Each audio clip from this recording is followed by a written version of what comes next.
অত্যাচাৰ উৎপীড়ন কৰা হৈছে তেওঁলোকক বিভিন্ন ধৰণৰ ঘৰ জ্বলাই দিয়া হৈছে মঠ মন্দিৰ জ্বলাই দিয়া হৈছে কলেজৰ পৰা ল'ৰা ছোৱালীসমূহক উলিয়াই প্ৰহাৰ কৰা হৈছে গতিকে এনেধৰণৰ বিভিন্ন ধৰণৰ উৎপীড়ন যি কৰি আছে গতিকে সেই উৎপীড়নৰ প্ৰতিবাদত আমি সকলো হিন্দু সমাজ একত্ৰিত হৈ আজি ডিব্ৰুগড় উপায়ুক্ত মহোদয়ৰ যোগেদি ভাৰত চৰকাৰৰ মাধ্যমেৰে আমি বাংলাদেশৰ প্ৰাইম মিনিষ্টাৰলৈ বাংলাদেশৰ প্ৰধানমন্ত্ৰীলৈ আমি এটা দাবী উত্থাপন কৰিব বিচাৰিছোঁ যাতে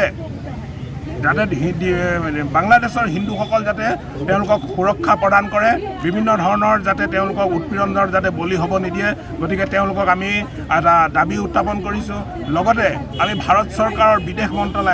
মন্ত্ৰালয়কো আমি ইয়াৰ মাধ্যমেদি আমি দাবী জনাইছোঁ যাতে ভাৰত চৰকাৰৰ বিদেশ মন্ত্ৰালয়ে তেওঁলোকক যাতে হেঁচা প্ৰয়োগ কৰি যাতে বাংলাদেশৰ হিন্দুসকলক সুৰক্ষা প্ৰদান কৰে লগতে আমি যিটো আন্তঃৰাষ্ট্ৰীয় মানৱাধিকাৰ আছে মানৱাধিকাৰ আয়োগ আছে আন্তঃৰাষ্ট্ৰীয় মানৱাধিকাৰ আয়োগ আৰু বিভিন্ন ধৰণৰ ইণ্টাৰনেশ্যনেল আন্তঃৰাষ্ট্ৰীয় মানৱাধিকাৰ ছ'চাইটি আছে সকলোকে আমি আহ্বান জনাইছোঁ যাতে তেওঁলোকে বিভিন্ন ধৰণে হেঁচা প্ৰয়োগ কৰি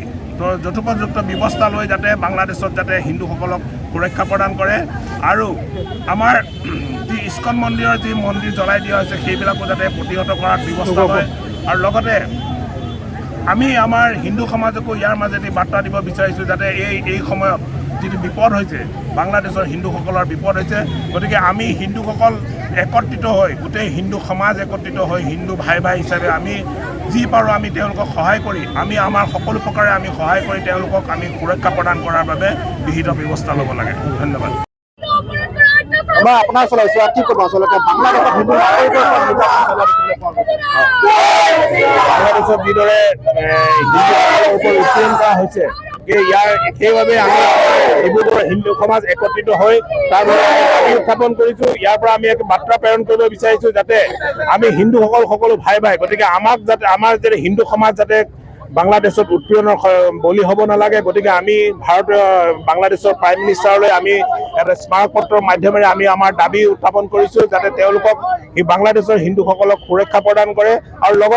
লগতে আমি যি আন্তঃৰাষ্ট্ৰীয় যিটো মানৱাধিকাৰ আয়োগ আছে আৰু তেওঁলোকক আৰু আন্তঃৰাষ্ট্ৰীয় মানৱাধিকাৰ যিবিলাক অৰ্গেনাইজেশ্যন আছে তেওঁলোককো আমি ইয়াৰ মাজেদি বাৰ্তা প্ৰেৰণ কৰিব বিচাৰিছোঁ যাতে বাংলাদেশৰ ওপৰত তেওঁলোকে হেঁচা প্ৰয়োগ কৰি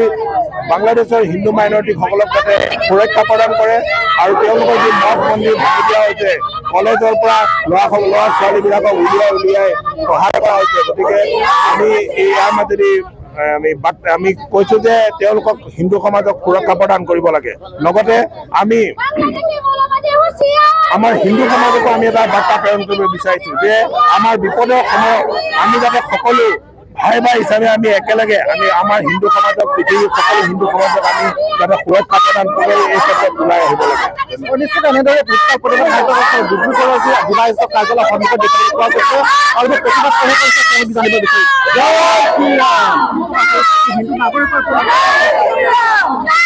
আচলতে আমি সকলোৱে জানো যে বাংলাদেশখন এখন সেকুলাৰ কাণ্ট্ৰি হয় কিন্তু বাংলাদেশত বৰ্তমান যোৱা কেইমাহমান ধৰি আমি দেখিছোঁ যে হিন্দুৰ ওপৰত যি বৰ অমানৱীয় অত্যাচাৰ হৈ আছে হিন্দু মঠ মন্দিৰসমূহ জ্বলাই দিয়া হৈছে আমাৰ হিন্দুসকলৰ ওপৰত যি হাত উঠোৱা হৈছে আমাৰ সৰু ল'ৰা ছোৱালীক যি আক্ৰমণৰ লক্ষ্য কৰি লোৱা হৈছে তাৰ প্ৰতিবাদত আজি আমি হিন্দু জাগৰণ মঞ্চৰ তৰফৰ পৰা আজি আমি এক প্ৰতিবাদী কাৰ্যসূচী হাতত লৈছোঁ আমি প্ৰতিবাদী কাৰ্যসূচী হাতত লোৱাৰ মূল উদ্দেশ্য হৈছে যে বাংলাদেশত যিসকল মুছলমান লোকসকলে যি ধৰ্মৰ নামত যি এক জেহাদী বা যি কট্টৰবাদী মুছলমানী ৰোল প্লে কৰিছে তাৰ বিৰোধিতাৰে আজি আমি